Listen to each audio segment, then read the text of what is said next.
Bonjour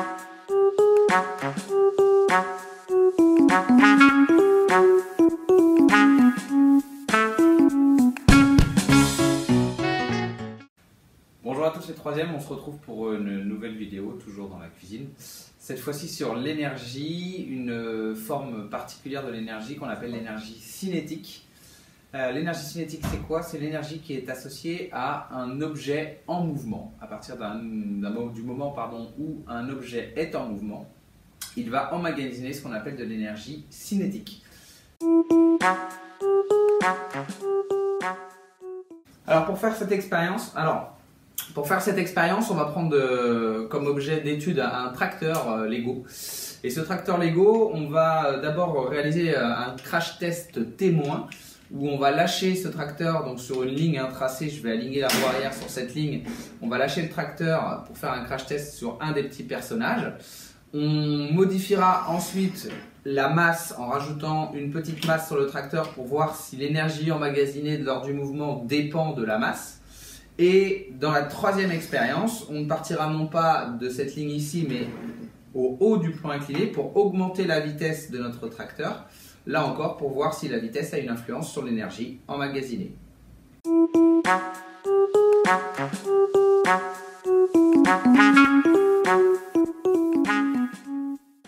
Alors la première expérience, on va lâcher le tracteur sans rajouter la masse, il aura seulement sa propre masse du milieu du plan incliné sur le premier bonhomme. C'est parti, expérience témoin.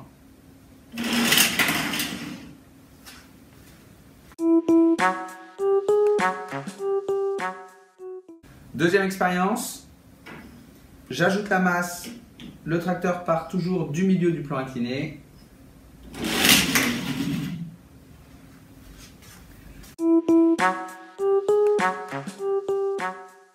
Troisième expérience, le tracteur est tout en haut du plan incliné, donc j'ai enlevé la masse.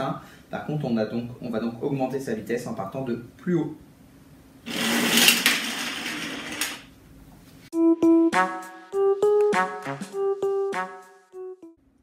Alors on s'aperçoit que le personnage dans l'expérience témoin a été projeté ici et que les deux autres personnages ont été projetés plus loin. Encore, je pense qu'ils auraient pu être projetés encore un peu plus loin puisque la voiture ensuite est passée sur le côté. Donc a priori, l'énergie cinétique emmagasinée lorsqu'on a augmenté la masse et lorsqu'on a augmenté la vitesse a été plus importante. Essayons de comprendre tout ça en mettant ça en équation. La formule de l'énergie cinétique est énergie cinétique égale 1/2, donc 0,5, multiplié par la masse de l'objet, multiplié par la vitesse de l'objet au carré. Alors cette énergie cinétique, là, si on fait un petit peu attention aux unités, la masse est en kilogrammes, et cette masse en kilogrammes est multipliée par une vitesse au carré, et on nous dit que cette vitesse doit être mise en mètres par seconde. Alors attention, on est au carré, ça va donc faire des mètres carrés, des secondes au carré. Alors vous allez dire, l'unité de l'énergie cinétique, c'est donc des kilogrammes fois des mètres carrés divisé par des secondes au carré, ce qui n'a pas trop de sens.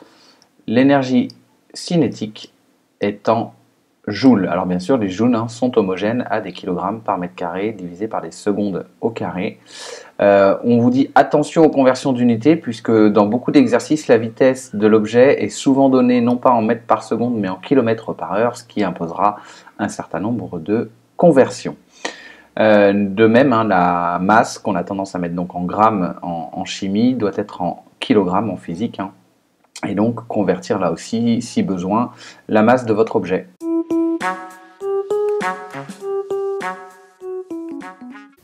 Alors dans la formule de l'énergie cinétique, vous avez vu, la masse est directement proportionnelle.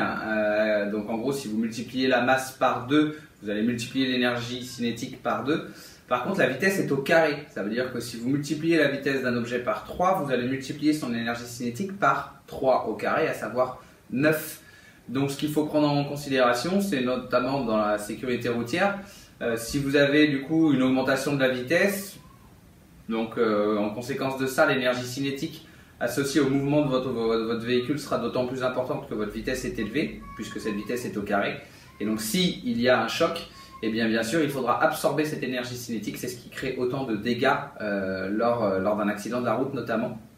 Par ailleurs, vous pouvez aussi comprendre que plus la masse est élevée, bien sûr, si vous prenez à vitesse égale la masse d'un camion ou la masse d'une voiture, l'énergie cinétique sera beaucoup plus importante sur le camion que sur la voiture, puisque la masse d'énergie en mouvement est beaucoup plus importante.